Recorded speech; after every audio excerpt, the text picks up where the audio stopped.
በአሁኑ የዲጂታል ዘመን የማህበራዊ ሚዲያ መስፋፋት በተለይ የወጣቶችን የንባብ ልምድ በእጅጉ እያዳከመው እንደሚገኝ ይገለጻል።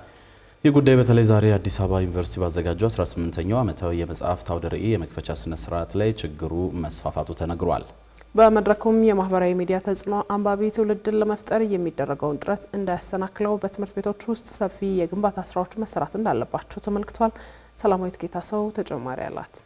አዲስ አበባ ዩኒቨርሲቲ ለ18ኛ ጊዜ ያዘጋጀውን ዓመታዊ የመጽሐፍ አውደ ርዕይ በዛሬው ዕለት በይፋ አስጀምሯል። ባለፉት 17 ዓመታት ተመሳሳይ የመጽሐፍት አውደ ርዕይ ሲያዘጋጅ የቆየው ዩኒቨርሲቲው ዘንድሮ ወደ 47 የሚጠጉ አሳታሚዎች፣ አከፋፋዮችና መጽሐፍ ሻጮች የሚሳተፉበት ሳምንቱ ሙሉ የሚቆይ አውደ ርዕይ አዘጋጅቷል። በዚሁ መድረክ ዩኒቨርሲቲው በራሱ የጥራት ደረጃ ያለፉና ያሳተማቸውን 9 አዳዲስ መጽሐፍትን የሚያስመርቅ ሲሆን መጽሐፍቱን በሃርድ ኮፒና በዲጂታል አማራጮች ለተጠቃሚዎች ተደራሽ ለማድረግ እየሰራ መሆኑ ተገልጿል። እንዲሁም ይህ አውደ ርዕይ መጽሐፍትንና አንባቢን ለማገናኘት ዓላማ እንዳደረገ ተጠቁሟል። በዚህ አውደ ርዕይ ላይ የተገኙ ታዳሚዎችና አሳታሚዎች በአሁኑ ወቅት በመጽሐፍ ዘርፉና በንባብ ባህል ላይ በርካታ ችግሮች እየታዩ መሆኑን ጠቁመዋል። ባለፉት 17 ዓመታት ተመሳሳይ አውደ ርዕይ አድርገናል።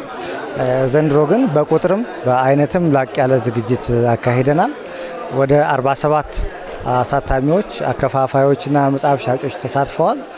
የልጆች ልዩ ፕሮግራም አለን። ከሌላ ጊዜ በተለየ ደግሞ አንድ አውደ ፓናል ዝግጅት አዘጋጅተናል። በፕሬስ ዙሪያ በተለይ ዲጂታላይዜሽን እና ኦቶኖሚን አያይዞ ዝግጅቱ ሳምንቱን ሙሉ የሚቀጥል ነው የሚሆነው። 9 መጽሐፍት አዲስ እናስመርቃለን። አዲስ አበባ ዩኒቨርሲቲ ፕሬስ ያስመረቃቸው።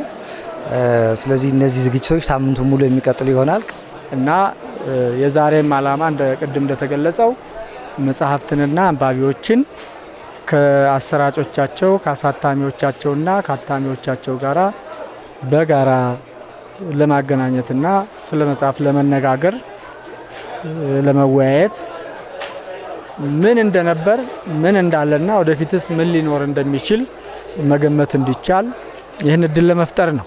ከተነሱት ዋና ዋና ችግሮች መካከል የህብረተሰቡ የማንበብ ልምድ ማነስ፣ የመጽሐፍት ዋጋ እጅግ መናርና በዘርፉ ላይ በተደራጀ መልኩ የሚሰሩ ተቋማት እጥረት ተጠቃሽ ናቸው። ለእነዚህ ችግሮች መፈጠር እንደ ዋና ምክንያት የተነሳው የዲጂታል ቴክኖሎጂና የሶሻል ሚዲያ መድረኮች መስፋፋት ሲሆን ይህም ወጣቶች ጊዜያቸውን በሙሉ በምስልና በአጫጭር መረጃዎች ላይ ብቻ እንዲያሳልፉ በማድረግ ነባሩን የንባብ ልምድ እየቀነሰው እንደሆነ አንስተዋል።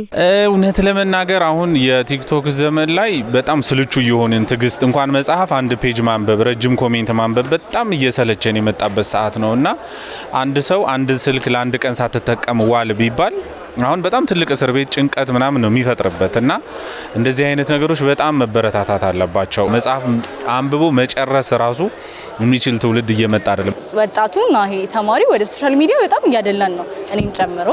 ግን እንደዚህ አይነት የመጽሐፍ አውደ ርዕዮች መዘጋጀታቸው አንደኛ ይሄ ነው ጥቅሙ። እንዴት ነው ግቢ ውስጥ ስለሆነ የተዘጋጀው ለተማሪዎች ትንሽ እንደው ቅናሽ ቢኖረው ቆንጆ ነው ወይ ነው ተማሪዎች በደንብ አክሰስ እንዲያደርጉ ማለት ነው።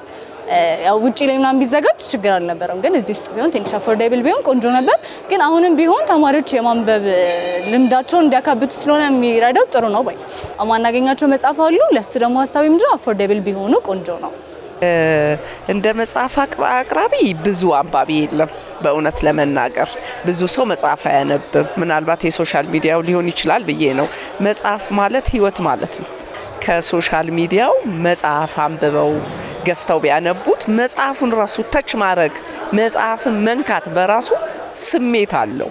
መጽሐፍ አሳታሚዎችና አቅራቢዎች ደግሞ ከመጽሐፍት ህትመት ጋር ተያይዞ ከውጭ የሚገቡ የህትመት ማሽኖች ዋጋ መጨመር፣ የህትመት ወረቀት መወደድ፣ የቀረጥ ጫና ለመጽሐፍት ዋጋ መናር በምክንያትነት ያስቀምጣሉ። ምክንያቱም አሁን መጽሐፍት እንደምታዩ ከ1000 ብር በላይ የሚጠሩ ናቸው የምታያቸው መጽሐፍቶች። የመጽሐፍ ዋጋ ከ1000 ብር በላይ ከፍ ብሏል። ይህን ደግሞ ተማሪዎች፣ ሪሰርች የሚሰሩ ሰዎች፣ ዩኒቨርሲቲ ውስጥ ያለው ማህበረሰብ አፎርድ ለማድረግ ይቸገራልና ትንሽ የመጽሐፍ የወረቀት ዋጋ ውድ መሆን የመጽሐፍቱን ስራ ቻሌንጅ ውስጥ እንዲገባ አድርጎታል ብዬ አስባለሁ። ብዙ ጊዜ ስናስመጣ ያው ትንሽ ውድ ይሆንብናል። የቀረጥ አለ የምን አለ ትንሽ ይወደድብናል። ያው ውድ ነው ይሉናል።